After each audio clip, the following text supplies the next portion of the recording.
Welcome to TV 49 news. Tollywood నిర్మాతల బృందం నేడు AP deputy CM Pawan Kalyan కలిసింది.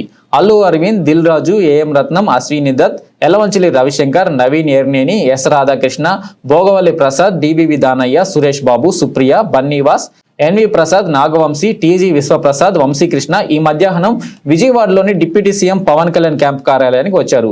అప్పటికి కేబినెట్ సమావేశం ముగించుకుని వచ్చిన పవన్ కళ్యాణ్ సినీ నిర్మాణాలతో భేటీ అయ్యారు. మర్యాదపూర్వకంగా జరిగిన సమావేశంలో ఏపీ సినిమాటోగ్రఫీ శాఖ మంత్రి కందుల దుర్గేష్ కూడా పాల్గొన్నారు. పిఠాపురంలో గెలిచి ఏపీ డిప్యూటీ సీఎం అయిన సందర్భంగా పవన్ కళ్యాణ్ ను నిర్మాతలు అభినందించారు. మంత్రిగాను విజయవంతం కావాలని శుభాకాంక్షలు తెలిపారు.